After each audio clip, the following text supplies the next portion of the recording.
Hello everyone, welcome to Sri Ram's IAS YouTube channel. This is your mentor Arzu Kakkad. I hope you all are doing well. Things are fine at your place.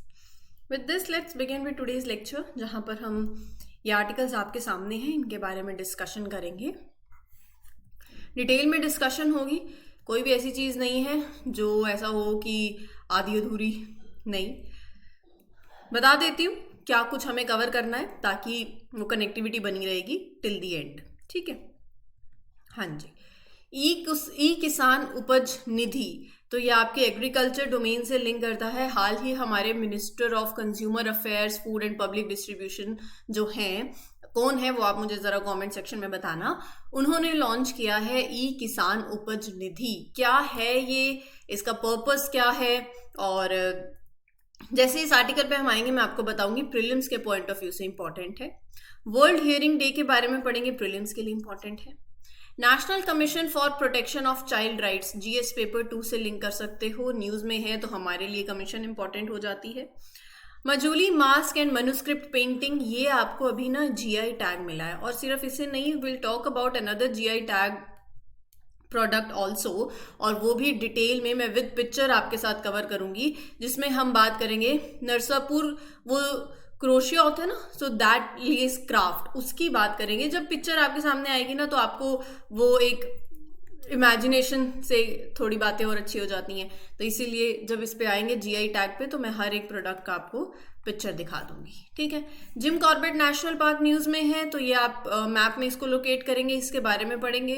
Competition commission of India के बारे में इसलिए पढ़ना है क्योंकि अगर आप साथ साथ शॉर्ट वीडियोस देखते हो तो हमने जब अभी गूगल वाला सिनारियो चल रहा था ना, where Google delisted certain apps, तो तब competition commission of India news में आई थी, राइट. तो हमारे लिए एग्जाम के पर्सपेक्टिव से सीसीआई के बारे में पढ़ना इंपॉर्टेंट हो जाता है.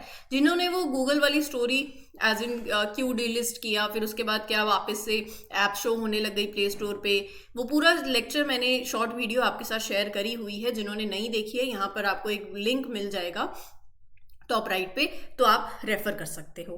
ठीक है जी, शुरू करते हैं फिर आज का सेशन अच्छा लगता है तो कमेंट सेक्शन में अपने फीडबैक ज़रूर दिया करो, बताया करो सेशन अच्छा लग रहा है, क्योंकि जब मैं आपके कमेंट्स पढ़ती हूँ तो मुझे बहुत अच्छा लगता है ये देखकर कि ये सेशंस आपको हेल्प कर रहे हैं आपकी प्रिपरेशन में, and you are giving such wonderful feedback also.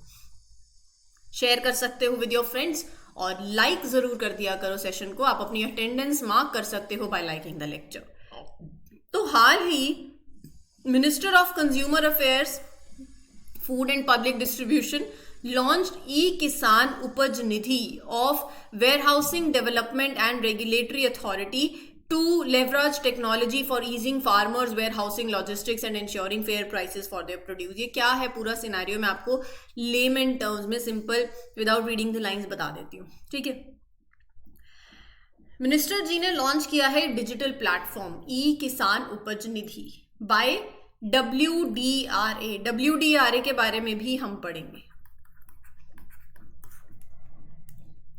WDRA की full form warehousing development and regulatory authority. ये जो प्लेटफॉर्म डिजाइन किया गया है ये फार्मर्स को हेल्प करेगा with the storage of their produce, और ये इंश्योर करेगा कि उनको अपने प्राइसेस जो भी उनका प्रोडक्ट है उनको फेयर प्राइसेस मिले. तो यहाँ पर on this platform, e-Kisan Upaj Nidhi platform, farmers can store their produce in any registered WDRA warehouse. तो warehousing development and regulatory authority के अंदर जो भी रजिस्टर्ड वेयर हाउस है वहां पर फार्मर अपने प्रोड्यूस को स्टोर कर सकते हैं for up to 6 months, and they will be charge a 7% interest per annum. So this platform simplifies the digital process. तो उस डिजिटल प्रोसेस को सिंप्लीफाई कर देता है और फिर फार्मर्स को अलाउ करता है कि यहाँ पर इस प्लेटफॉर्म के चलते आपका जो भी डिजिटल प्रोसेस है वो ईजी हो गया, और फार्मर्स किसी भी वेयर हाउस के अंदर जो कि रजिस्टर्ड है अंडर दिस पर्टिकुलर अथॉरिटी वहां अपना प्रोड्यूस स्टोर कर सकते हैं 6 महीने के लिए. ये इंपॉर्टेंट है. और एट 7% पर एनम पे. ठीक है जी. तो मतलब तो they don't need to provide any collateral. तो उन्हें अगर आपसे पूछा जाए कि कोई कोलेट्रल भी देना पड़ेगा, कोई कोलेट्रल नहीं देना है, extra security deposit policy basically वो बात कर रहे हैं. So they don't need to provide any collateral और एक्स्ट्रा सिक्योरिटी डिपॉजिट. ये बहुत इंपॉर्टेंट है क्योंकि फार्मर्स जो हैं, it will help prevent farmers from selling their produce at lower prices, है ना, ड्यू टू कोई अर्जेंट फाइनेंशियल नीड्स की वजह से. तो यहाँ पर इस इनिशिएटिव का ओवरऑल जो एजेंडा है वो ये है कि जो पोस्ट हार्वेस्ट जो स्टोरेज होती है उसको इम्प्रूव किया जाए और स्टोरेज अपॉर्चुनिटीज को इम्प्रूव किया जाए फार्मर्स के लिए, और प्रिवेंट किया जाए उनको फ्रॉम फेसिंग दैट जो डिस्ट्रेस सेल्स जो फार्मर्स फेस करते हैं. ठीक है जी. तो ये हो गया जो हमारे मिनिस्टर जी ने हाईलाइट किया कि द इंटीग्रेशन ऑफ दिस ई किसान उपज निधि जिसकी हम बात कर रहे हैं, इसको इंटीग्रेट किया हुआ है with e NAM, national agriculture market. Farmers जो हैं, they can access the interconnected markets, they can sell their produce beyond the government's MSP. इसका मतलब they will have more opportunities, they will get better prices for their crops. और रही बात WDRA की, तो WDRA stands for warehousing development and regulatory authority, जो कि 2010 में सेटअप हुई under this act, warehousing development and regulation act 2000. Main goal क्या है?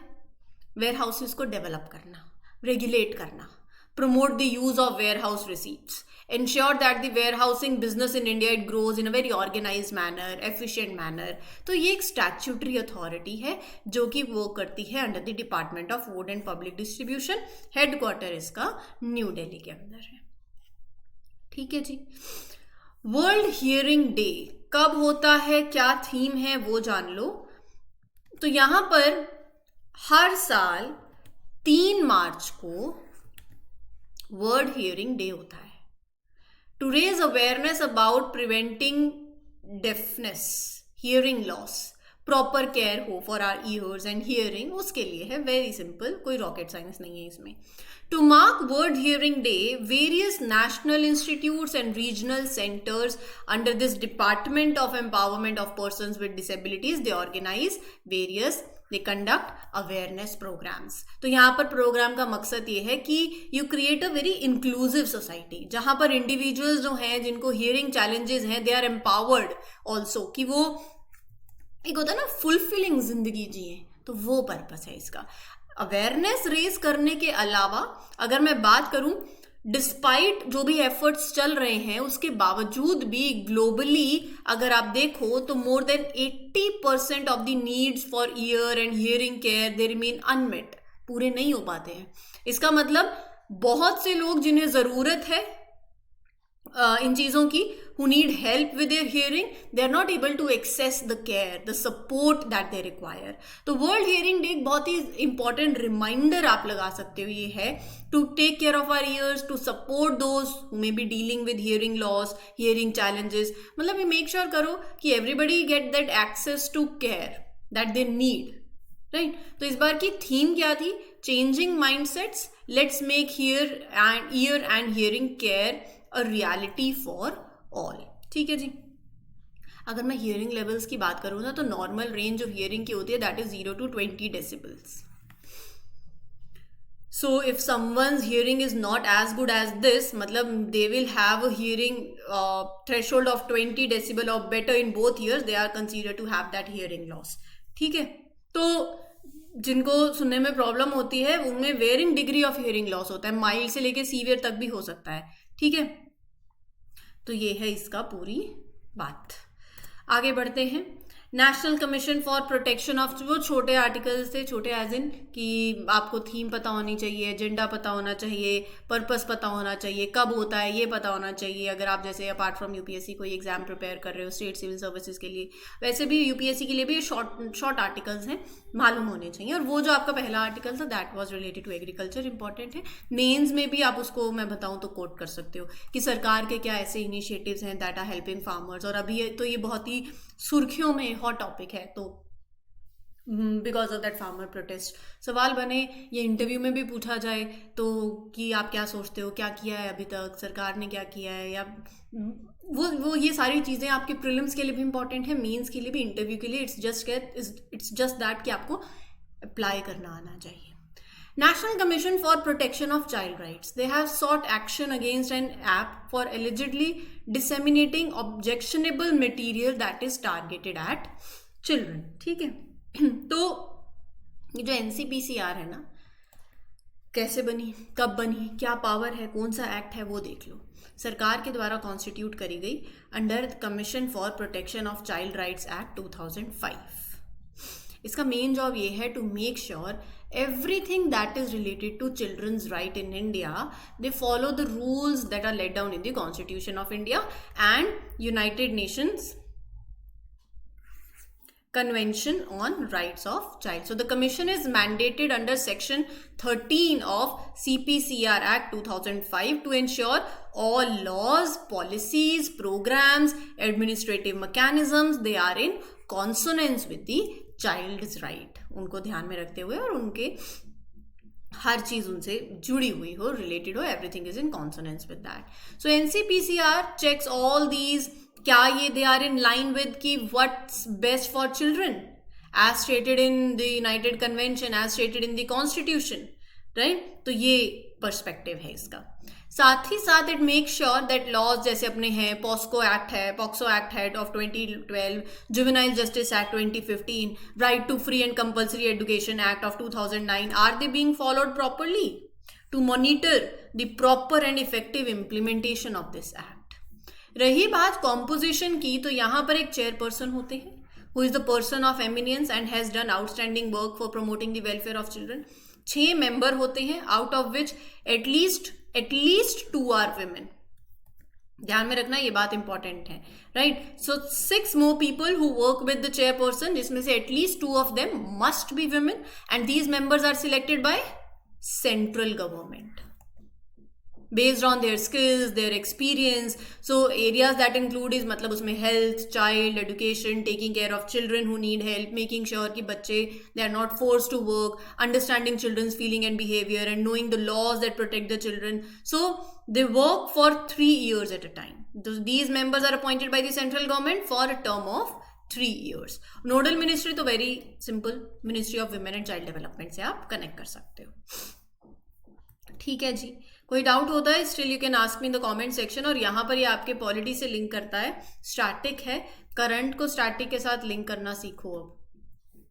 अब अभी तक नहीं आया, ठीक है। अच्छा हाँ, एक चीज और, जो बच्चे नेक्स्ट ईयर के लिए टारगेट कर रहे हैं वो तो ठीक है, लेकिन जो इस साल का अपकमिंग प्रीलिम्स के लिए टारगेट कर रहे हैं, अब आपकी जो ओरिएंटेशन है ना वो प्रीलिम्स ओरिएंटेड हो जानी चाहिए, ठीक है। ये बहुत इंपॉर्टेंट है।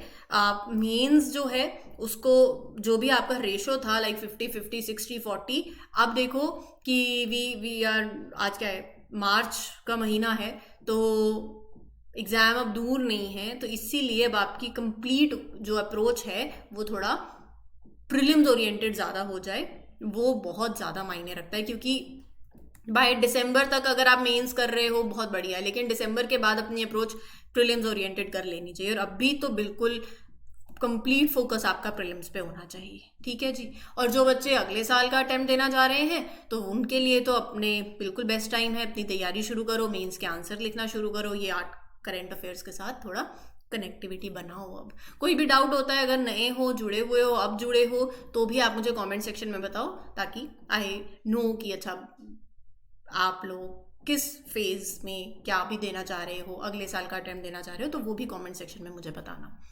रही बात अगले आर्टिकल की, तो ट्रेडिशनल क्रोशेट बोलो, क्रोशिया बोलते हैं जैसे, तो lace craft of Narsapur in Andhra Pradesh received geographical indication tag, GI tag मिला to preserve its unique identity amidst the competition from machine made lace from China. ये आप देख रहे हो ना, क्रोशिया बनता है ऐसे।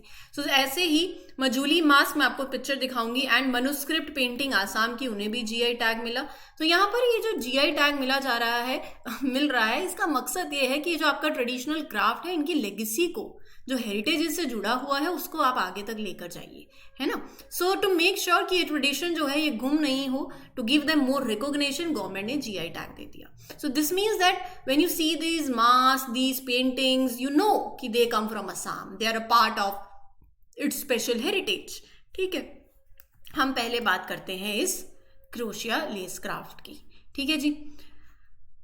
नरसापुर, आप इसको जैसे भी प्रोनाउंस करें। सो ये जो क्राफ्ट है 1844 के अंदर ये ओरिजिनेट हुआ था, और मतलब बहुत से चैलेंजेस देखे इसने। फिर उसके बाद देखो इंडियन फेमाइन 1899 में आया, ग्रेट डिप्रेशन 1929 में आया। फिर उसके बाद भी अगर आप देखो, so by early 1900s more than 2000 women were involve in this crafting Godavari region के पास। तो बहुत ही कल्चरल इंपॉर्टेंस इसका रहा है। और इस क्राफ्ट के अंदर थिन कॉटन थ्रेड जो है वो ट्रांसफॉर्म किए जाते हैं इनटू दिस पीस जो आप यूज करते हो। ठीक है, मैं अगर थोड़ा सा इसके बारे में और भी बताऊं आपको, तो ये जो क्रोशिया वाला जो काम होता है, इट इन्वॉल्व्स, यहाँ पर तो they are using this thin cotton thread, they are using that small crochet needles, right. So ये जो प्रोडक्ट है ना, दैट इज मेड है, ये पॉपुलर सिर्फ इंडिया में नहीं है, ये आप देखो ग्लोबल मार्केट में भी पॉपुलर है। सो यूके, यूएस, फ्रांस, ये एक्सपोर्ट होता है। It is showcasing the craftsmanship to the world. ठीक है जी। So to protect and recognise the uniqueness of this lace craft, DPIIT, कौन सा डिपार्टमेंट है? Department of promotion of industry and internal trade, registered it in geographical indications registry. ठीक है, तो ये जो अपना ये मैं बता रही थी ना इस क्राफ्ट के बारे में, जो आर्टिसंस इससे जुड़े हुए हैं, कोविड-19 पैंडमिक के बाद भी उन्होंने चैलेंजेस फेस करे हैं। मार्केट जो है इसलिए इसकी प्रोडक्ट की दैट गॉट स्लो, राइट। तो मतलब नए ऑर्डर नहीं आने लगे। फिर उसके बाद एक्टिव आर्टिजन जो हैं वो भी लिमिटेड हो गए, कंपटीशन आ गया फ्रॉम मशीन मेड लेस। तो जो लेस प्रोडक्ट्स है ना, दैट आर, ये लेस वो वाले लेस नहीं जो खाने वाले होते हैं, ये मैं इन लेस की बात कर रही हूँ। ये जो लेस प्रोडक्ट्स हैं that are made by machines in China, वो बहुत पॉपुलर होने लग गई। फिर उसके बाद उन्होंने एक मार्केट कैप्चर किया, क्योंकि मशीन मेड लेस जो है आप बहुत जल्दी बना लोगे, बड़ी क्वांटिटीज में बनने लग जाएंगी, सस्ती मिलेंगी, रेडिली अवेलेबल होंगी। हैंडमेड लेस बनाने में टाइम लगता है, तो यहाँ पर फिर चैलेंजेस आने लग गए थे। ठीक है जी। अगला जो है आपका वो है मजूली मास्क। ये आप देख रहे हो तस्वीर, इन मास्क के बारे में हम बात करेंगे। Intricately crafted mask made by hand using traditional techniques. तो यहाँ पर ये जो हैंडमेड मास्क होते हैं, they are traditionally use to depict characters in Bhaonas. आप ये देख सकते हो, एक फॉर्म ऑफ एंटरटेनमेंट भी है और साथ ही साथ रिलीजियस मैसेजेस भी इससे जुड़े हुए हैं, राइट। आप मास्क की तस्वीरों से ही आपको पता चल रहा है। So these they are not just religious mask, they are carefully crafted to represent characters, है ना, फ्रॉम ट्रेडिशनल परफॉर्मेंसेस। सो ये जो they have that religious message, they are a part of neo Vaishnavite tradition that was introduced by Srimanta Shankardev 15-16 century के अंदर। सो ये जो mask है, जैसे वेरियस गॉडेसेस हो गए, demons, animals, birds, Ravana, Narasimha, Hanuman, Shurpanakha, तो यहाँ पर आप देखो उनको ये डिपिक्ट कर रहा है। ठीक है, तो Majuli mask can be made from different materials, bamboo से, क्ले से, डंग से, क्लॉथ से, कॉटन से, वुड से, राइट। और साथ ही साथ अगर आप देखो अगली जो आर्टिकल है, जो स्क्रिप्ट है, that got GI tag, Majuli manuscript painting, इनको भी GI टैग मिला है। तो GI टैग की लिस्ट अब आपके पास बनती जा रही है। These paintings are a form of religious art that is closely connected to Vaishnavite culture. ठीक है, तो ये जो मजूली मनुस्क्रिप्ट पेंटिंग है, they have been practised in every monastery in Majuli. तो it is inspired by Pala school of painting art. ये बहुत important है, यहां से UPSC सवाल पूछ सकती है। ठीक है, Pala art refers to the style of Buddhist art that developed in Pala empire of eastern India. आप इसको प्रोनाउंस जैसे भी करें। सो बहुत ही वाइब्रेंट कलर्स आपको दिख रहे हैं, बहुत डिटेल्ड वर्क है, रिलीजियस थीम्स पे बहुत एम्फोसिस है। सो ये इसकी खासियत है। ठीक है जी, अगले आर्टिकल पे चलते हैं, जो है आपका जिम कॉर्बेट नेशनल पार्क। थोड़ा घूम के आते हैं जिम कॉर्बेट नेशनल पार्क।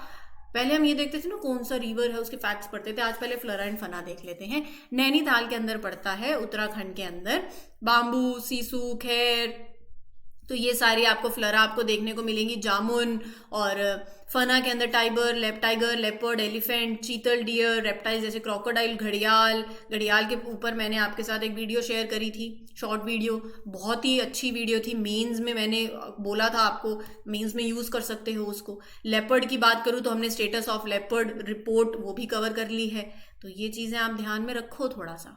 जो रिवर इससे जुड़ी हुई हैं, तो यहाँ पर जो ईस्टर्न पेरिफेरी है इस नेशनल पार्क की, वो पूरी it is entirely fed by Kosi river, और रामगंगा रिवर जो है वो यहाँ पर उसकी जो ट्रिब्यूटरीज हैं, मंडल, सोन नदी, वो भी इस पार्क से जुड़ी हुई हैं। ओल्डेस्ट नेशनल पार्क है 1935 का है। पहले इसको हेली नेशनल पार्क बोलते थे, after its founder sir Malcolm Hailey, right. फिर उसके बाद 1956 के अंदर in the honour of Jim Corbett who took the initiative of wild life preservation in India, Indian government ने फिर कॉर्बेट नेशनल पार्क नाम रख दिया, and it has the highest population of tigers in India. ठीक है जी। अगला है अपना कॉम्पिटिशन कमीशन ऑफ इंडिया। ये आपके प्रीलिम से जुड़ा हुआ है, जीएस पेपर 2 से भी जुड़ा हुआ है, मेन से भी। स्टैटिक है, मैंने आपको बताया ही था कि वो जो गूगल ने डीलिस्टिंग करी थी ऐप्स की, फिर उसके चलते ये कंपटीशन कमीशन ऑफ इंडिया भी जुड़ी हुई थी उससे। अगर आपने लेक्चर ध्यान से सुना हुआ हो, वो तो नहीं देखा है तो मैं बता रही हूँ, लिंक आपको मिल जाएगा टॉप राइट कॉर्नर में, तो वहाँ पर जाकर भी आप उस पर क्लिक करेंगे, आपको कंपटीशन वो जो गूगल वाला सिनेरियो था वो आपको सुन लीजिएगा। शॉर्ट वीडियोस भी देखा करो, ऐसा मत सोचा करो कि वो आपके एग्जाम के लिए इंपॉर्टेंट नहीं है, इक्वली इंपॉर्टेंट है। और बल्कि सबसे अच्छी बात यह है कि आपका टाइम वेस्ट नहीं होता है उन वीडियोस के अंदर। वही चीज़ 15 मिनट के अंदर खींची जाती है और मैं वही चीज़ आपको क्रिस्प करके सारी इन्फॉर्मेशन 5 या 6 मिनट के अंदर दे देती हूँ, तो आप ही के लिए फ़ायदा होता है। ठीक है, बाकी तो आप सब खुद समझदार हो वही से। चलिए, कॉम्पिटिशन कमीशन ऑफ इंडिया के बारे में बात करते हैं। स्टैट्यूटरी बॉडी है, 2009 में एस्टैब्लिश हुई थी अंडर द कॉम्पिटिशन एक्ट 2002। क्या फंक्शन क्या है इसका, क्या ऑब्जेक्टिव है इसका, आप खुद देखो। कोई भी ऐसी अनफेयर प्रैक्टिस नहीं हो, उसको एलिमिनेट किया जाए। कंपटीशन हो लेकिन वो हेल्दी कंपटीशन हो among the businesses, price fair रहे, क्वालिटी हाई रहे, right? So CCI watches out for consumers, make sure कि they are not taken advantage of by businesses. So it protects consumers, ensures market freedom also, right? So market in India वो open हो, free हो, businesses compete करें, fairly compete करें। तो यहाँ पर CCI जैसे एक आप लगाओ, CCI talks to consumers, businesses, government, even with other countries to understand it, to improve the competition. So it is filled with पूरे experts हैं यहाँ पर who know a lot about competition, how to keep the market fair, right? Proactive engagement है with all the stakeholders. So being a knowledge intensive organization, it is with high competence level, जैसे कि मैं आपको बता रही थी. So CCI enforces rules professionally, openly and wisely to ensure कि everybody follows. Professionalism है, transparency है, wisdom you will see in enforcement. एक chairperson होते हैं, 6 members. एक चेयरपर्सन होते हैं, 6 मेंबर्स होते हैं, who shall be appointed by the central government. CCI के फंक्शन क्या है, क्या काम करती है CCI? Protect consumers interest, implement competition act policies to make competition healthy, educate government bodies also, other government departments about it to ensure कि everyone understands the importance of fair competition, promotes fair competition practices, prevent anti-competitive agreements, ये सारी बातें यहाँ पर लिखी हुई हैं, and cooperate with other regulatory bodies also, right? So by collaboration with other agencies, चीजें जो हैं you enforce it more effectively. तो पावर क्या है सीसीआई की, ये सारी बातें आपसे यूपीएससी प्रीलिम्स में पूछ सकती है। CCI can investigate agreements, power to inquire, right? That no one sorry, मतलब होता है ना, किसी का एक बहुत ज्यादा कंट्रोल नहीं हो किसी पे भी, ठीक है? सो it has the power to inquire into any acquisition or combination if it determines that such acquisition or combination may adversely affect the competition in the Indian market. If CCI believes कि merger या acquisition it will harm the competition in the Indian market, so it can investigate the deal as well. So what it does, power to regulate its own procedure also, monetary penalties भी impose कर सकते हैं upon the violation of the act 2002, and in cases where there are agreements, ऐसे agreements हैं जो competition harm कर रहे हैं या फिर और abuse of the dominant position हो रही है, तो CCI can issue temporary orders also, ठीक है? सो टू स्टॉप कि ऐसा कोई भी एक्शन जो है दैट इज पूरी इन्वेस्टिगेशन से पहले फिर उसको रोक दिया जाता है इफ इन्वेस्टिगेशन इज कंप्लीटेड, ताकि टू मेक श्योर कि कंपटीशन जो इंडियन मार्केट के अंदर है वो फेयर हो और वो हेल्दी हो। सॉर्टेड है। ये था आज का लेक्चर। उम्मीद करती हूँ आपको चीज़ें क्लियर हो गई हूँ। कोई डाउट हो तो you can ask me in the comment section. This is your mentor Arzoo Kakkar signing off. Happy learning, all the best, take care, thank you.